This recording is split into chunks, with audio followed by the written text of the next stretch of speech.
ವೀಕ್ಷಕರೇ, ರಾಜ್ಯದಲ್ಲಿ ಕಲೆಕ್ಟ್ ಮಾಡಿರುವಂತಹ ಹಣ್ಣು ಮತ್ತು ತರಕಾರಿಗಳಲ್ಲಿ ತುಂಬಾನೇ ವಿಷಕಾರಿ ಅಂಶಗಳು ಪತ್ತೆಯಾಗಿದ್ದು, ಅದರಲ್ಲೂ ತುಂಬಾನೇ ಡೇಂಜರಸ್ ಕೆಮಿಕಲ್ಸ್ ಮತ್ತು ಒಂದೇ ಕ್ಷಣದಲ್ಲಿ ಕಿಡ್ನಿ ಮತ್ತು ಲಿವರ್ ಅನ್ನು ಡ್ಯಾಮೇಜ್ ಮಾಡಬಲ್ಲ ಹೆವಿ ಮೆಟಲ್ಸ್ ಗಳಂತಹ ಆರ್ಸೆನಿಕ್, ಲೆಡ್ ಮತ್ತು ಮರ್ಕ್ಯುರಿ ಕೂಡ ಪತ್ತೆಯಾಗಿದ್ದು, ಇದು ನಿಜವಾಗ್ಲೂ ಎಲ್ಲರೂ ಕೂಡ ತುಂಬಾನೇ ಭಯಪಡುವಂತ ವಿಚಾರ ಅಂತಾನೆ ಹೇಳ್ಬೋದು. ಯಾಕಂದ್ರೆ ವೀಕ್ಷಕರೇ, ಮಕ್ಕಳಾಗಿರ್ಬೋದು, ವಯಸ್ಕರಾಗಿರ್ಬೋದು, ಇಂತಹ ತರಕಾರಿ ಮತ್ತು ಹಣ್ಣುಗಳನ್ನ ಸೇವಿಸಿದ್ರೆ ನಿಧಾನವಾಗಿ ಕಿಡ್ನಿ ಮತ್ತು ಲಿವರ್ ಡ್ಯಾಮೇಜ್ ಆಗೋದು ಪಕ್ಕಾ ಅಂತಾನೆ ಹೇಳ್ಬೋದು.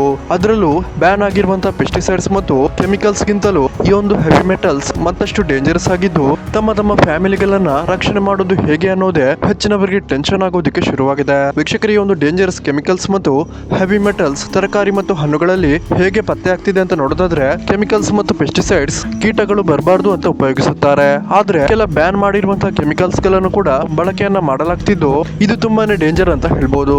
ಹಾಗೇನೆ ವೀಕ್ಷಕರೇ, ಕೆಮಿಕಲ್ಸ್ ಗಿಂತಲೂ ಡೇಂಜರಸ್ ಆಗಿರುವಂತಹ ಹೆವಿ ಮೆಟಲ್ಸ್ ತರಕಾರಿ ಮತ್ತು ಹಣ್ಣುಗಳಲ್ಲಿ ಹೇಗೆ ಪತ್ತೆ ಆಗ್ತಿದೆ ಅಂತ ನೋಡೋದಾದ್ರೆ, ಇದಕ್ಕೆ ಮುಖ್ಯವಾದ ಕಾರಣ ಏನಪ್ಪಾ ಅಂದ್ರೆ, ಅದು ಕಾರ್ಖಾನೆಗಳು ಅವೈಜ್ಞಾನಿಕವಾಗಿ ತನ್ನ ಒಂದು ತ್ಯಾಜ್ಯವನ್ನ ಭೂಮಿ ಮತ್ತು ನದಿಗಳಿಗೆ ಬಿಡ್ತಿದ್ದು, ಇದರಿಂದಾಗಿ ಈ ಒಂದು ಕೆಮಿಕಲ್ಸ್ ನೇರವಾಗಿ ರೈತರ ಜಮೀನುಗಳನ್ನ ಸೇರ್ತಿದ್ದು, ಇದೇ ಒಂದು ಹೆವಿ ಮೆಟಲ್ಸ್ ಅನ್ನ ನೀರು ಮತ್ತು ಮಣ್ಣಿನ ಮುಖಾಂತರ ಗಿಡಗಳು ಮತ್ತು ಮರಗಳು ಕೂಡ ಹೀರಿಕೊಳ್ತಿದ್ದು, ಇದು ನೇರವಾಗಿ ಹಣ್ಣು ಮತ್ತು ತರಕಾರಿಗಳಲ್ಲಿ ಸೇರ್ತಿದೆ.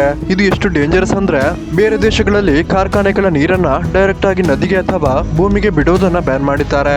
ಆದ್ರೆ ನಮ್ಮ ದೇಶದಲ್ಲಿ ಮಾತ್ರ ಇನ್ನೂ ಕೂಡ ಕಾರ್ಖಾನೆಗಳ ತ್ಯಾಜ್ಯವನ್ನ ನದಿಗೆ ಮತ್ತು ಭೂಮಿಯ ಒಳಗೆ ರಂಧ್ರಗಳನ್ನ ಮಾಡಿ ಬಿಡ್ತಿದ್ದು, ಇದನ್ನ ಕೇಳೋದಕ್ಕೆ ಯಾವುದೇ ರೀತಿಯ ಡಿಪಾರ್ಟ್ಮೆಂಟ್ ಕೂಡ ಇಲ್ಲದಂತೆ ಆಗಿದೆ. ಸೊ ವೀಕ್ಷಕರೇ, ಇಂತಹ ಒಂದು ಬ್ಯಾನ್ ಆಗಿರುವ ಕೆಮಿಕಲ್ಸ್ ಮತ್ತು ಹೆವಿ ಮೆಟಲ್ಸ್ ಒಂದು ವೇಳೆ ನಾವು ತಿನ್ನುತ್ತಿರುವ ತರಕಾರಿ ಮತ್ತು ಹಣ್ಣುಗಳಲ್ಲಿ ಸೇರಿದ್ದರೆ ನಾವು ಏನ್ ಮಾಡಬೇಕು, ಈ ಒಂದು ಹಣ್ಣು ಮತ್ತು ತರಕಾರಿಗಳನ್ನ ಯಾವ ರೀತಿ ಕ್ಲೀನ್ ಮಾಡಬೇಕು ಅನ್ನೋದನ್ನ ಈ ವಿಡಿಯೋದಲ್ಲಿ ನಾವು ಕಂಪ್ಲೀಟ್ ಆಗಿ ನೋಡ್ಕೊಂಡು ಬರೋಣ. ಅದಕ್ಕಿಂತ ಮುಂಚೆ ವೀಕ್ಷಕರೇ, ನೀವು ಆರ್ಗ್ಯಾನಿಕ್ ತರಕಾರಿ ಮತ್ತು ಹಣ್ಣುಗಳನ್ನ ತಿಂತಿದ್ದೀರಾ, ನೀವು ಸೇಫ್ ಅಂತ ನೀವು ಅನ್ಕೊಂಡಿದ್ರೆ ನಿಜವಾಗ್ಲೂ ಇದು ತಪ್ಪು ಅಂತಾನೆ ಹೇಳ್ಬೋದು.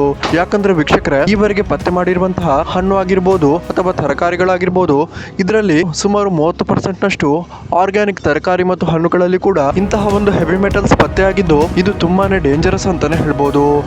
ಸೊ ವೀಕ್ಷಕರೇ, ಯಾವ ರೀತಿ ಹೆವಿ ಮೆಟಲ್ಸ್ ಮತ್ತು ಬ್ಯಾನ್ ಆಗಿರುವಂತಹ ಕೆಮಿಕಲ್ಸ್ ಗಳನ್ನ 90% ನವರೆಗೂ ಯಾವ ರೀತಿ ನಾವು ಈ ಒಂದು ತರಕಾರಿ ಮತ್ತು ಹಣ್ಣುಗಳಿಂದ ಯಾವ ರೀತಿ ರಿಮೂವ್ ಮಾಡಬಹುದು ಅಂತ ನೋಡೋದಾದ್ರೆ, ವೀಕ್ಷಕರೇ, ಒಂದನೇ ಮೆಥಡ್ ಏನಪ್ಪಾ ಅಂದ್ರೆ, ಒಂದು ದೊಡ್ಡ ಪಾತ್ರೆಯನ್ನು ತೆಗೆದುಕೊಂಡು ಅದಕ್ಕೆ ನೀರನ್ನ ಹಾಕಿ, ಆ ನೀರಿಗೆ ಸುಮಾರು 50 ಗ್ರಾಂನಷ್ಟು ಉಪ್ಪನ್ನ ಹಾಕಿ, ನಂತರ ಉಪ್ಪು ಚೆನ್ನಾಗಿ ನೀರಿನಲ್ಲಿ ಬೆರೆತ ನಂತರ ಅದಕ್ಕೆ 4 ರಿಂದ 5 ಮೊಳೆ ಅಥವಾ ಕಬ್ಬಿಣದ ಸೂಜಿಯನ್ನ ಹಾಕಿ, ಈ ನೀರಿನಿಂದ ತರಕಾರಿ ಮತ್ತು ಹಣ್ಣುಗಳನ್ನ ಚೆನ್ನಾಗಿ ತೊಳೆಯೋದ್ರಿಂದ ಹೆವಿ ಮೆಟಲ್ಸ್ ಉಪ್ಪು ಮತ್ತು ಕಬ್ಬಿಣದ ಜೊತೆ ರಿಯಾಕ್ಟ್ ಆಗಿ ಹೆವಿ ಮೆಟಲ್ಸ್ ಎಲ್ಲವೂ ಕೂಡ ಅಯೋನೈಸ್ ಆಗಿ ಕಬ್ಬಿಣ ಎಳೆದುಕೊಳ್ಳುತ್ತೆ.